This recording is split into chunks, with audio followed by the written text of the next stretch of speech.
10 years ago, that a bright September day was darkened by the worst attack on the American people in our history. Nearly 3,000 citizens taken from us, leaving a gaping hole in our hearts. Tonight, I can report to the American people and to the world that the United States has conducted an operation that killed Osama bin Laden, the leader of Al-Qaeda, and a terrorist who's responsible for the murder of thousands of innocent men, women, and children.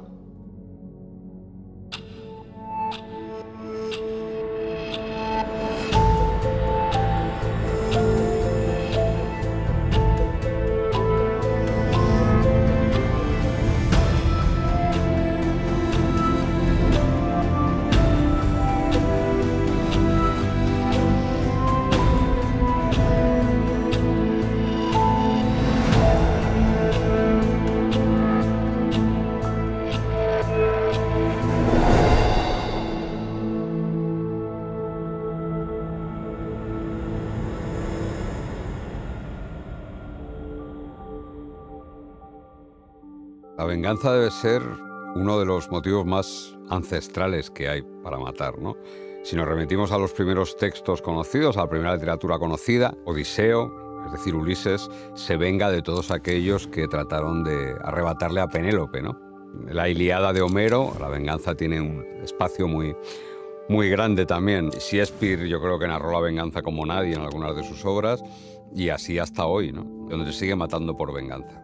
La venganza, si nos vamos a la literalidad del diccionario, es un sentimiento. Lo recoge como satisfacción ante el daño o el agravio sufrido. Y hacer algo directamente por ti mismo. De alguna manera vendría a reparar un poco o a hacerte sentir mejor. Yo creo que es seguramente el único motivo por el que todos podríamos matar. Es instintiva y es visceral, pero eso no significa que no sea planificada. Son cosas distintas. Normalmente los crímenes motivados por una venganza son crímenes premeditados, son crímenes planeados. Cuando se habla de que la venganza es dulce, realmente hay una sensación dulce, agradable, porque hay una liberación de dopamina. Y cuando se dice que la venganza se sirve como un plato frío, también es verdad porque conforme hemos estado más tiempo inhibiendo esa respuesta, la recompensa, esa sensación placentera, es mucho mayor. Y por eso está vinculada a crímenes muy pasionales, muy sangrientos y en muchísimas ocasiones muy violentos además.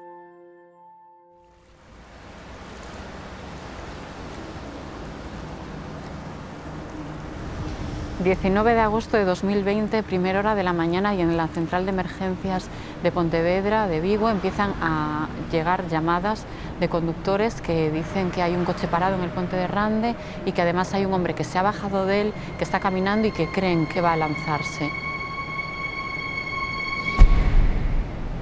Efectivamente, este hombre se lanza y rápidamente los equipos de emergencia se van hacia la zona para intentar recuperar el cuerpo de esta persona, que finalmente sacan del agua, pero ya sin vida. Casi a la misma hora, la policía portuguesa recibe un aviso. Cerca das 6:30 da manhã, foi-nos comunicado para a patrulha que havia um acidente, um despiste, com jipes de matrícula espanhola na freguesia de Gondufo. E no interior do jipe estava uma cadeira de campismo colocada para o acelerador do jipe. Perguntámos a uma pessoa que já lá estava se conhecia alguém que tivesse aquele jipe. E ele disse-nos que não, mas que numa casa ali próxima era uma casa de alojamento local e que poderia ser lá.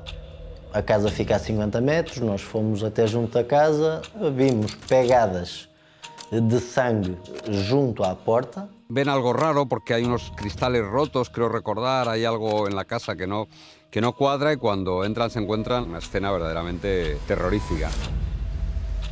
Um cenário horrendo, só havia sangue no chão e um corpo mutilado. À entrada do lado direito verificamos que estava ali um fragmento de tecido humano. E depois, à esquerda, estava o corpo na posição dorsal.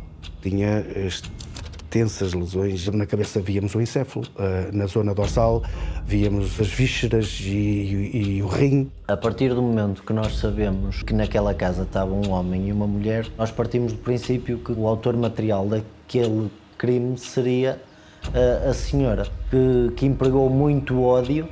É porque foi, garantidamente, uma cena de extrema violência.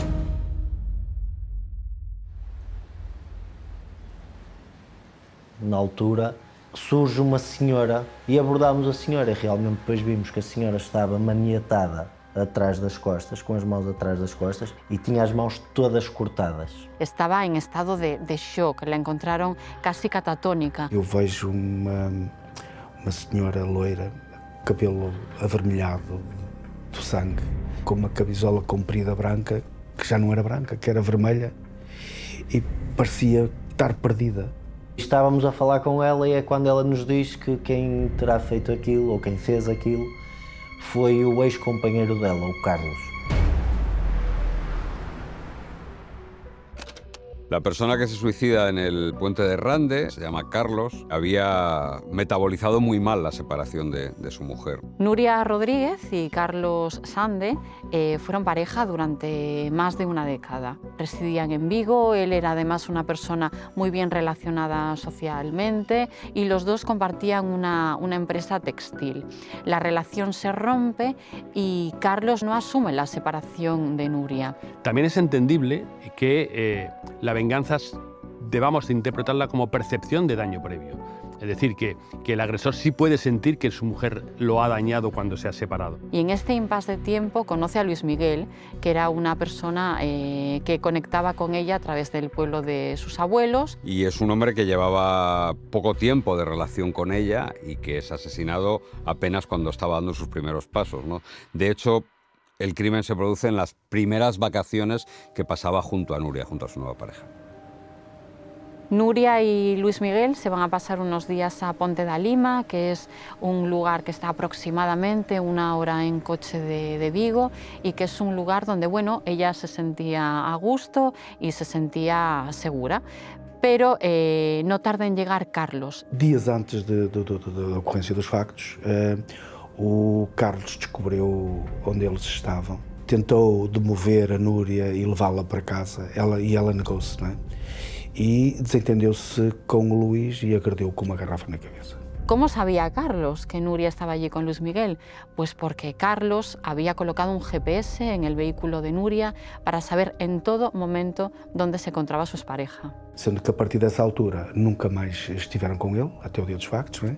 Mas iam sentindo ruídos à volta de casa e presumiram que podia ser ele a andar por ali a vigiá-los.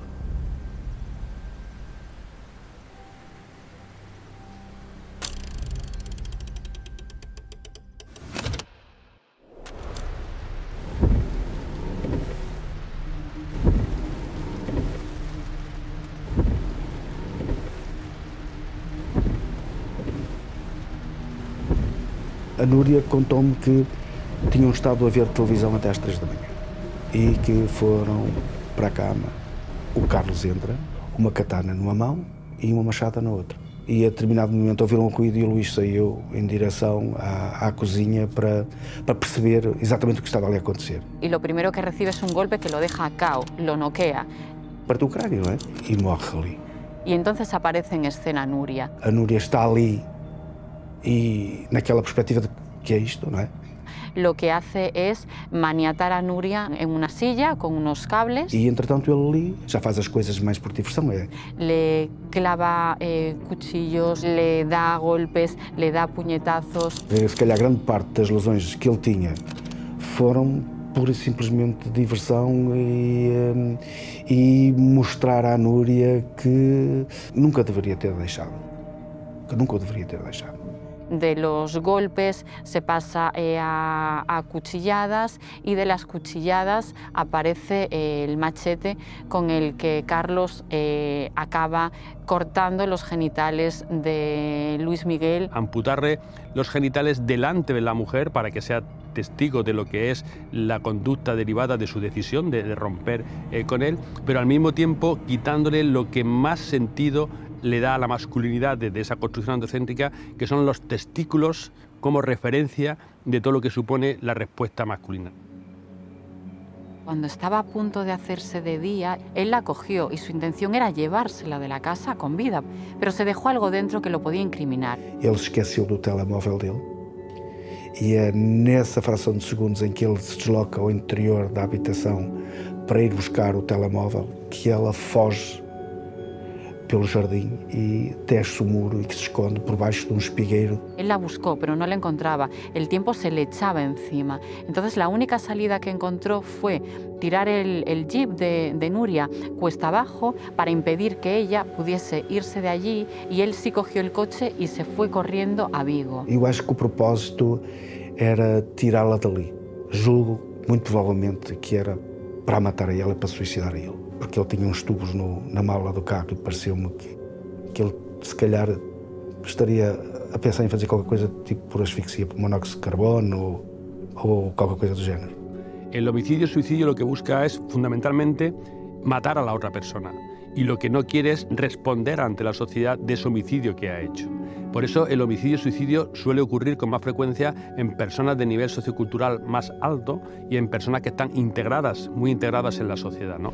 Durante esa hora de trayecto que separa Ponte de Lima de Vigo, es probable que él empezase a darle forma a otro plan, porque se vio obligado a improvisar. Recorre los 80 kilómetros que separan Ponte de Lima del puente de Rande y ahí acaba tirándose. Nuria salió de su escondrijo solo cuando escuchó la voz familiar de una vecina de la zona con la que había hablado en días previos, y ella se sintió segura porque temía que su agresor, que Carlos, pudiese encontrarla y atacarla nuevamente. Eu acho que a Núria apenas pensava numa coisa, que era sobreviver. Não é? Ela só queria sobreviver àquilo, não é?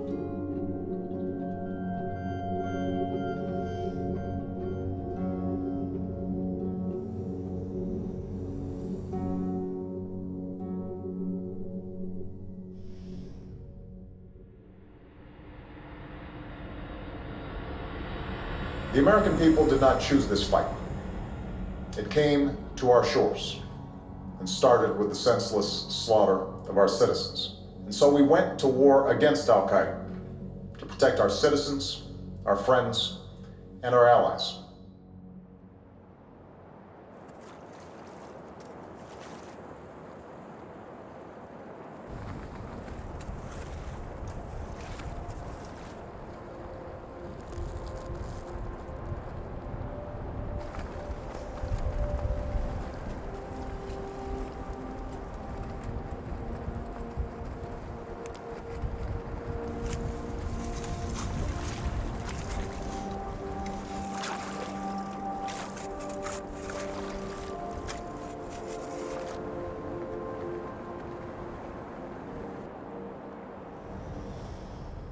En los años 90, Cambados era una zona pesquera, una zona de relativamente pocos recursos, y sí que había mucha diferencia, digamos, entre gente que en los años 70, 80 se dedicaba a lo que es al contrabando de tabaco, y que luego después pasó un poco a lo que es narcotráfico, tal, con la gente que realmente vivía de su trabajo, ¿no? Había muchas diferencias sociales. No había ningún empeño ni siquiera en ocultar lo que estaba pasando, ¿no? Había una exhibición, el mundo del narcotráfico se exhibía, ¿no? Hacían gala de sus coches, de sus casas. Claro, la cantidad de dinero que conseguían en salir a una descarga, por ejemplo, con salir a pescar, claro, varía mucho, era muchísima diferencia.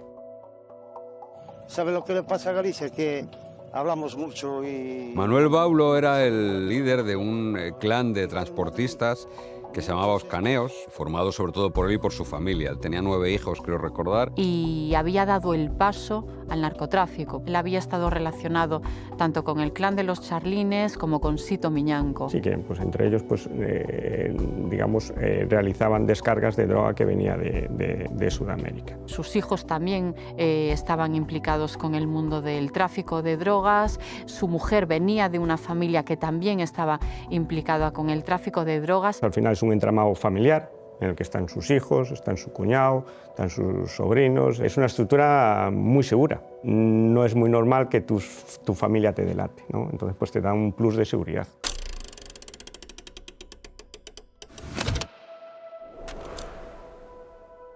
Baulo es detenido junto a 3 de sus 9 hijos, e incluso junto a su mujer, quiero recordar, en una operación que se llama Operación Don José, donde cae un barco que se llama el Rand, que transportaba 1000 kilos de cocaína.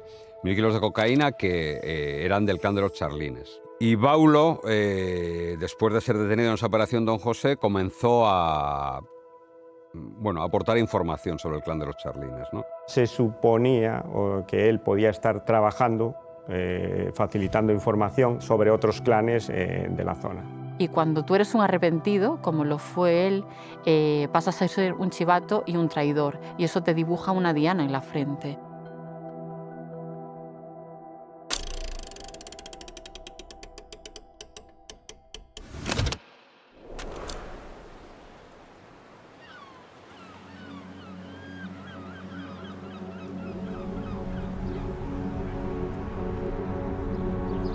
Una mañana, Baulo estaba desayunando en su casa con su mujer y de repente tocan a la puerta y lo que se encuentra son 3 sicarios colombianos. Sin mediar palabra con el matrimonio, le pegan 3 tiros a él y después la atacan a ella. Manuel fallece a los pocos días por las heridas graves que tenía y su mujer Carmen tiene un disparo en la cara que la deja prácticamente tetrapléjica. Desde el primer momento, Policía y Guardia Civil piensan que el crimen de Baulo es un ajuste de cuentas. Tiene la firma, además, de probablemente sicarios colombianos que tan buena sociedad habían hecho los narcos colombianos con los clanes gallegos en aquel momento, ¿no? Cuando los traficantes gallegos dan el salto del contrabando de tabacos al tráfico de cocaína, de heroína, que se da a principios de los 90 y que multiplica por muchísimo sus beneficios, la sociedad no estaba preparada para eso.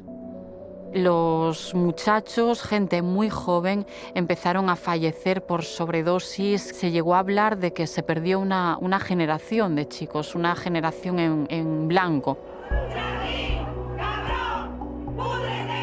Y eso hizo levantarse a las madres contra la droga. El narcotraficante se hace rico a cuenta de matar a nuestros hijos, a miles de niños. Queremos justicia.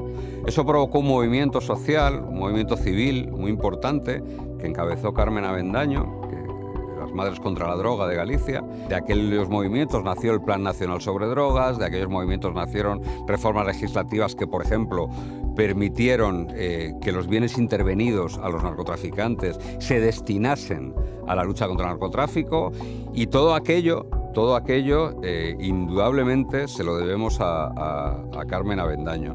Baulo e un dos seus fillos son narcotraficantes igual que era o Charlín. Isto foi un ajuste de cuentas, pero non estamos dispostos a que os ajustes de cuentas cheguen ás violencias físicas con resultados de mortes. Alrededor de 500 personas esperaban la llegada de los restos de Manuel Baulo, que había de ser enterrado esa misma tarde. Aquí, sobre todo en Galicia, pues el tema de acompañar al difunto y a los familiares en su dolor y tal, pues está muy arraigado y muy extendido. Esa gente está integrada dentro de ese pueblo. Son vecinos más. Son vecinos que saludan por la calle, hola, buenos días, que compran el pan en el mismo sitio y la carne, que van a las mismas peluquerías, a los mismos bares, que juegan las mismas partidas. El narcotráfico estaba tan incardinado en la sociedad, estaba tan arraigado en la sociedad, que era considerado, en el mejor de los casos, pues un mal menor, ¿no?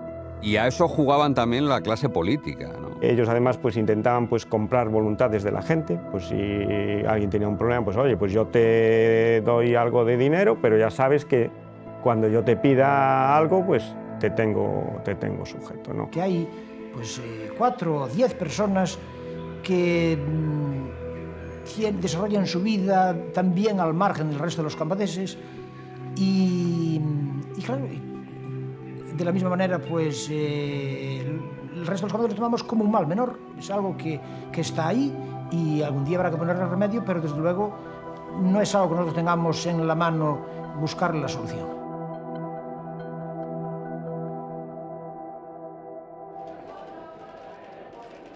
La firma de los sicarios colombianos lleva a una persona, que es Hernando Gómez Ayala, que había colaborado muy estrechamente con los charlines, que es quien la policía cree que ha contratado y que incluso que ha alojado a los sicarios.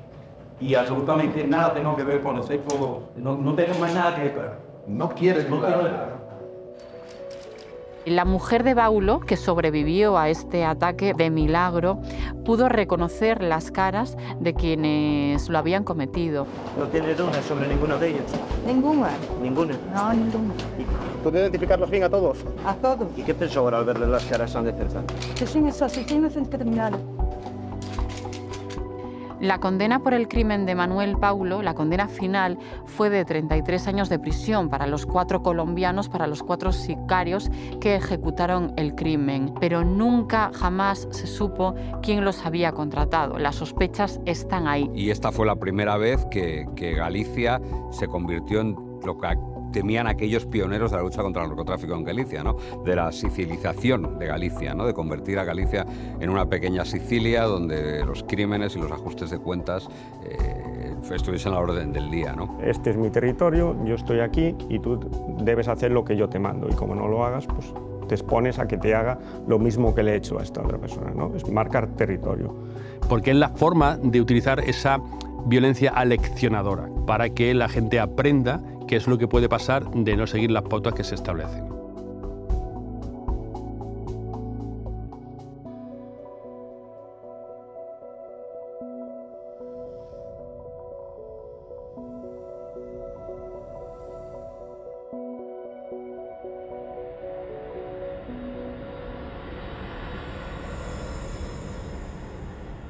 La venganza es algo intrínseco al mundo del narcotráfico. No solamente entre los grandes capos, no solamente estamos hablando de la cúspide de la pirámide, estamos hablando también de sus bases, de los camellos de segunda, del menudeo. Pues esta es la historia de 2 amigos, de Cándido y de Soji, cuya amistad se rompió por una deuda. Lo particular en este caso es la metodología, ¿no? Propia, efectivamente, de una serie de televisión o de una película.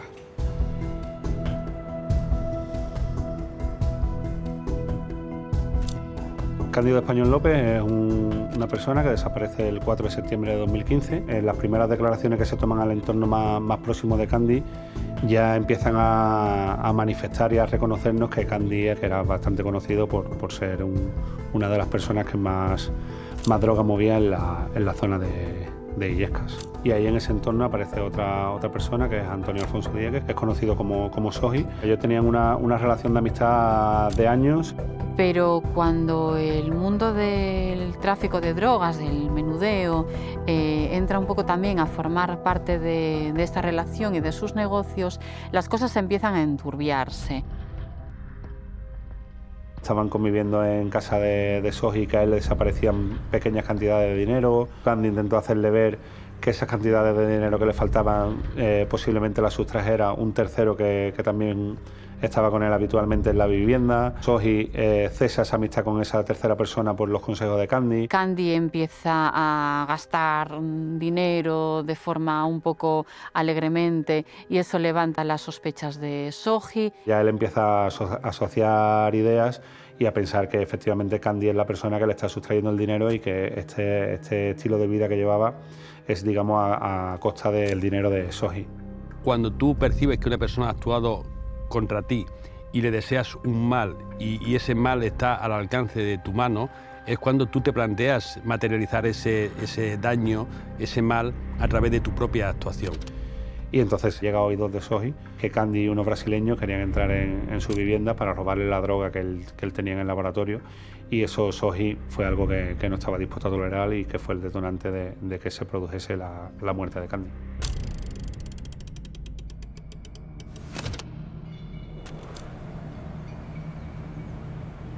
Soji cita a Candy en su casa y se inicia una discusión por dinero entre los 2 amigos.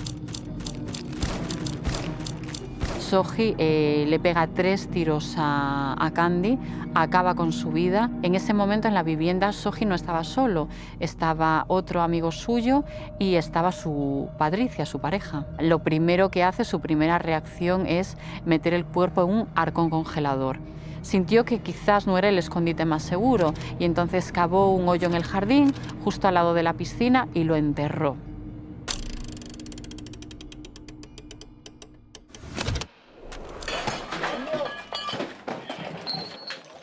Después de la desaparición de Candy, se produce esta operación de tráfico de droga por parte de los compañeros de Udico Central y entran en su domicilio, le detienen por el delito de tráfico de estupefacientes, le incautan gran cantidad de sustancias estupefacientes, todo el material necesario para tener un laboratorio clandestino en el garaje de su casa. Soji entra en prisión antes de que Candy aparezca. Tiene cierto miedo en ese tiempo que está encarcelado de que, bueno, pues alguien vaya a su casa y que descubra lo que hay enterrado en el jardín, ¿no?, junto a su piscina. Es cuando sale de prisión, precisamente por tráfico de estupefacientes, cuando la sospecha, cuando la lupa policial empieza a posarse sobre él. Nosotros recibimos una información anónima en la que se nos comenta la posibilidad de que Soji estuviese implicado en la desaparición forzosa de Candy. Entonces iniciamos una serie de gestiones de investigación, como por ejemplo sobrevolar con un dron la casa de Antonio. Y en ese momento descubrieron algo que lo cambiaría todo, que era un trozo de terreno removido muy cerca de la piscina. Se practica el acta de registro, se procede a la detención de Soji. Y en ese momento empieza la inspección ocular técnico-policial y en la zona en la que pensábamos que estaba enterrado el cuerpo, con una retroexcavadora vamos procediendo a desenterrar esa zona hasta que llegamos a una profundidad aproximada de unos 4 o 5 metros y no habíamos localizado el cuerpo de Cándido. Y bueno, se procede a tomarle declaración a Soji y es en esa declaración donde él nos cuenta el motivo por el que no estaba Candy en esa zona y por el que no lo íbamos a encontrar jamás.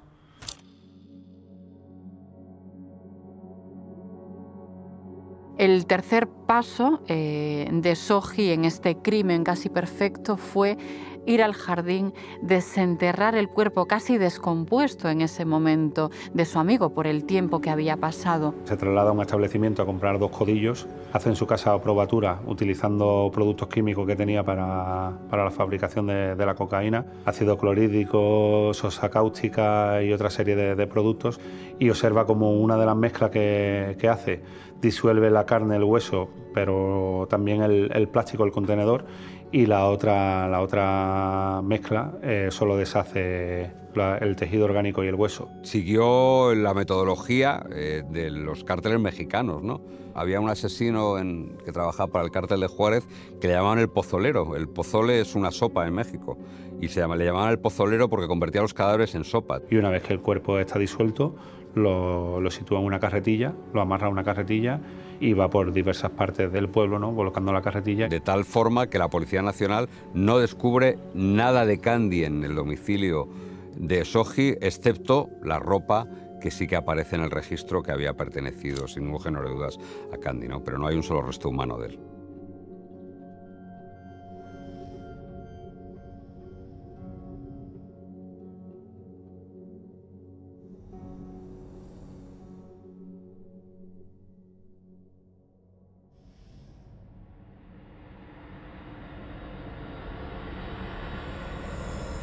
There's no doubt that Al-Qaeda will continue to pursue attacks against us. We must, and we will, remain vigilant at home and abroad.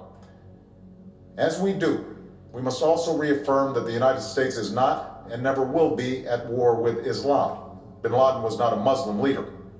He was a mass murderer of Muslims. A veces las venganzas nos generan una cierta sensación de empatía con el criminal, con la persona que las ha cometido, porque tendemos a ponernos en sus zapatos. Todos nos hemos identificado alguna vez con el padre de una víctima o con la madre de una víctima y hemos pensado, si me lo hacen a mí... Y ahí va a depender mucho de cuál es nuestro grado de identificación con las normas, de cuál es nuestro grado de confianza en la respuesta del sistema. Todo es cuestión de límites al final. Alguno tiene límites, se los pone la moral, otros se los pone la religión, otros el Código Penal. Todos tenemos una línea roja a partir de la cual podemos ser capaces de hacer cosas que nunca hubiéramos imaginado. Ha ingresado en prisión la mujer que mató al violador de su hija durante un permiso penitenciario. La madre se lo encontró en un bar y le prendió fuego después de rociarle con gasolina. Domingo venimos, ¿vale?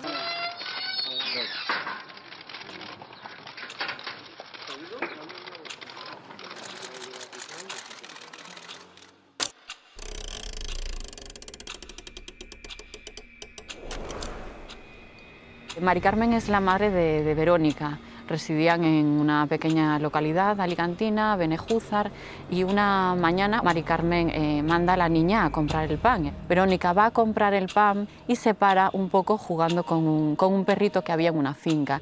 Y en ese momento aparece en escena Antonio Cosme. Antonio Cosme, más conocido como el Pincelito, era alguien muy conocido en Benejúzar, era albañil de profesión y tenía ciertas inclinaciones por las chicas jovencitas, ¿no? Se fija en la niña, aprovecha que no hay nadie por la zona y la viola.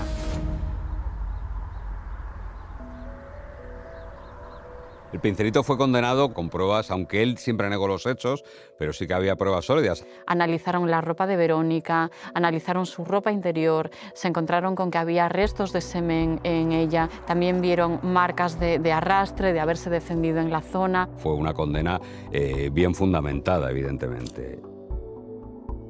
Las amenazas del Pincelito pasaban por decir que cuando saliese de la cárcel iba a cortar el cuello a la chiquilla a la que había violado, y eso llega a oídos, lógicamente, de la familia de la víctima. El pueblo se divide y hay una parte del pueblo, y en este caso ocurrió, que cuestionaba la violación. Y la cuestionaba con argumentos tan absurdos como que la cría no podía haber ido al colegio. Después llega a ser violada, ¿no? Hablaban de su himen, de que no se lo habían desgarrado, no se quedaron con el resto de conclusiones de los forenses. Lo primero que llama la atención es que cuando hablamos de violencia sexual se busca antes la culpa que al culpable. Un 72% de la sociedad considera que la víctima provoca la violencia sexual y un 8% cree que es culpable directamente de la violencia sexual. Cuando iba a un supermercado, mira, la madre la viola, ¿qué pasa? ¿Que queréis sacarle el dinero al Pincelito, tal? Tu hija, eso todo eso es mentira, se lo ha inventado. ¿Cómo un hombre de 62 años puede violar a una niña de 13 años?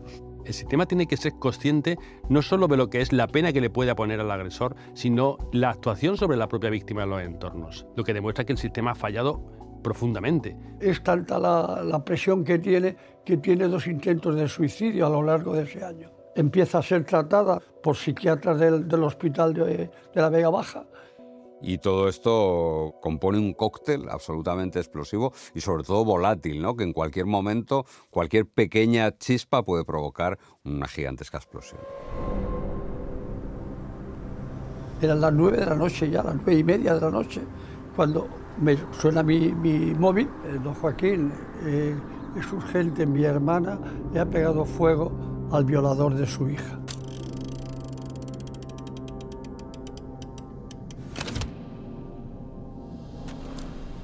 Una mañana Mari Carmen baja de su casa, estaba esperando en la parada de autobús y un coche se aproxima a ella.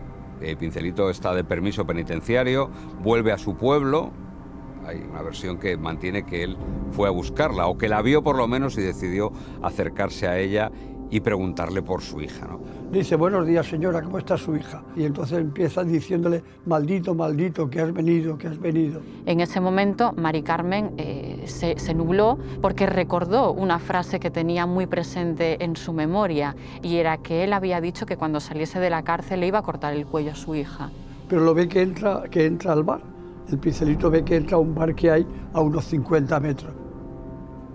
Ella instintivamente se fue a una gasolinera, intentó comprar 1 litro de gasolina, no tenían el recipiente adecuado, entonces llegó a su casa en shock, completamente en shock.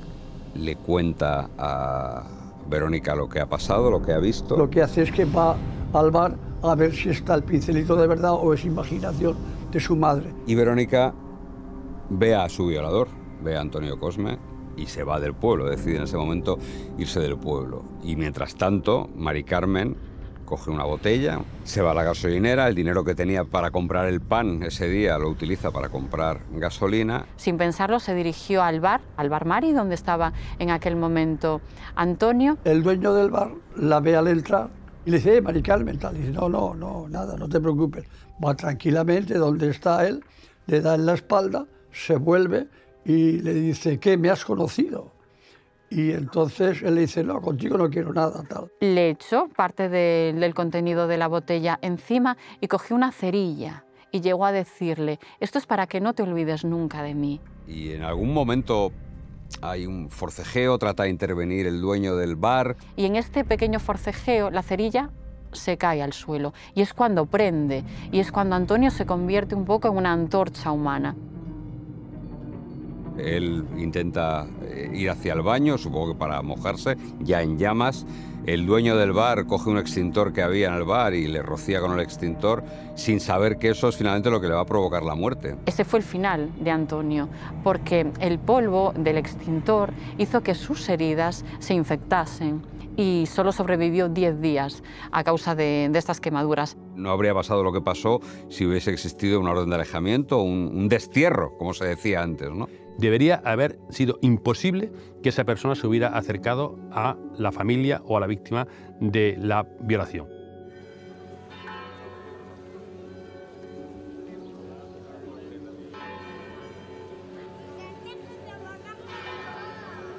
Y a un animal se le hace esto que le han hecho a mi padre. Él ya fue juzgado, ya estaba pagando su pena, ya iba a salir y la víctima es mi padre y está muerto.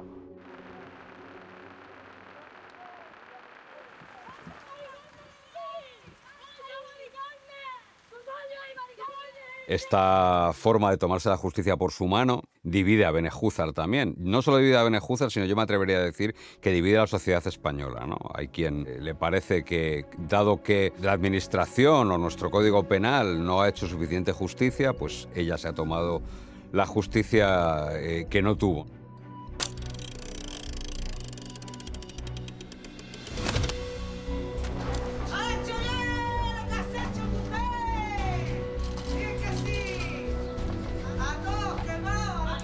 A Mari Carmen no tardó en ponérsele un San Benito de madre coraje. Sin embargo, no es justo, no responde a la experiencia que tuvo ella, porque ella en ningún momento buscaba esa venganza. Ella lo que buscó fue proteger la vida de su hija. Ella nunca se tomó la justicia por su mano porque no fue responsable de lo que hacía. Lo sigo pensando.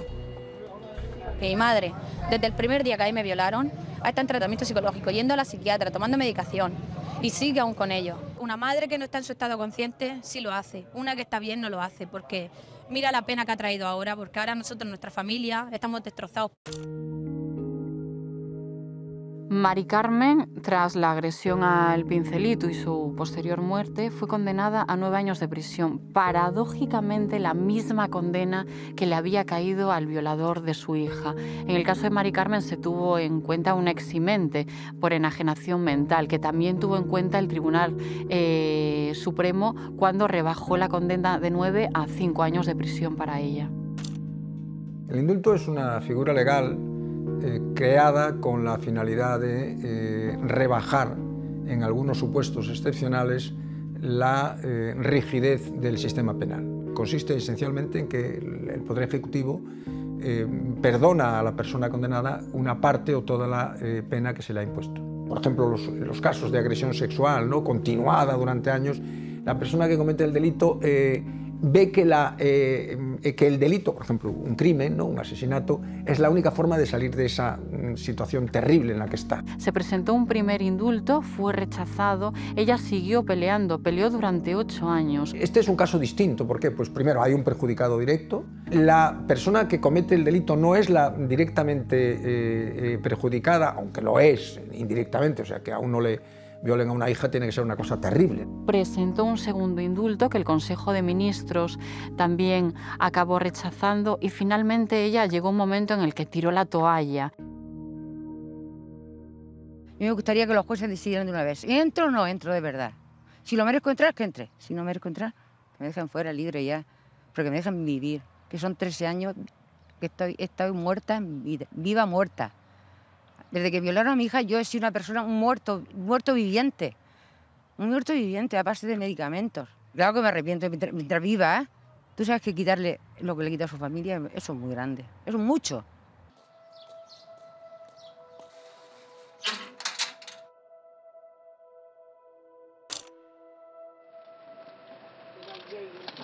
Te he dicho que no lloraras, ¿eh? Y la Jessica. Mari Carmen era un ama de casa normal y corriente. Nunca jamás se había imaginado entre rejas y sin embargo ella se sintió entendida por las presas. Ella conectó con sus compañeras. Llegó a decir que se sentía más libre entre rejas que en su propio pueblo. El hecho de que nos identifiquemos humanamente con María del Carmen no quiere decir que acompañemos a María del Carmen en su decisión. Lo que tenemos que exigirle es al sistema, no a las personas que sufren las consecuencias, digamos, de una actuación deficitaria del sistema. Hay muchísimas asociaciones, una veintena, incluso más, que empiezan a explicar y a justificar en cierta manera la reacción que esta madre, la reacción instintiva que esta madre había tenido a la hora de intentar proteger a su hija de lo que creía que podía ser casi una muerte segura. ¿Hasta dónde podemos tolerar en una sociedad civilizada que llegue la ley del talión, ¿no? El ojo por ojo y diente por diente, o la vis privata, la fuerza privada, ¿no? El precedente que sentaríamos sería terrible, ¿no? El dolor de las víctimas es de ellas y la reacción de las víctimas tiene que ser exclusiva de ellas, ¿no? Pero nadie puede jalear una venganza, evidentemente, ¿no? La venganza es algo tan personal como el crimen.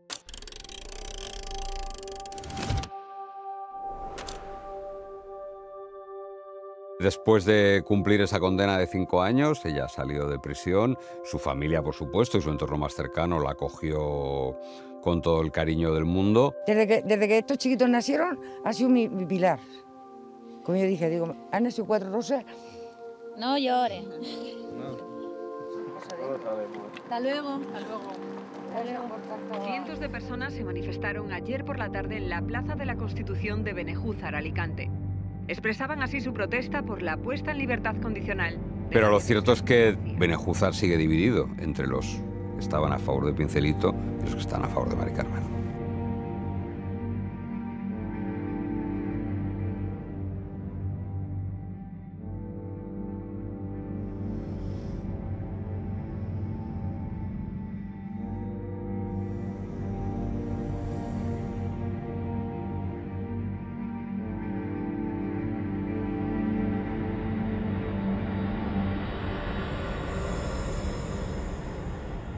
La venganza realmente es uno de los mayores detonadores criminales, siempre movidos por ese instinto, esa ansia de hacer justicia y de hacer justicia a veces de la forma más dolorosa para la víctima. La venganza está ahí, va a estar siempre, ha existido siempre, y a ella la podemos condenar, rechazar, y hay también quien la apoya enérgicamente y la apoya efusivamente y se muestra partidario de ella. Se busca la pena de muerte en unos países tan desarrollados y democráticos como puede ser Estados Unidos para que se entienda que es una manera de ejercer justicia, pero intentando alimentar la venganza. Y se puede convertir la venganza en una herramienta más para combatir algo, para combatir el crimen, para combatir el terrorismo. Conviertan a la venganza en algo justo, en algo legítimo. And on nights like this one, we can say to those families who have lost loved ones to Al-Qaeda's terror, justice has been done. Tonight, we are once again reminded that America can do whatever we set our mind to. That is the story of our history. Let us remember that we can do these things not just because of wealth or power, but because of who we are. One nation, under God, indivisible, with liberty and justice for all. Thank you. May God bless you, and may God bless the United States of America.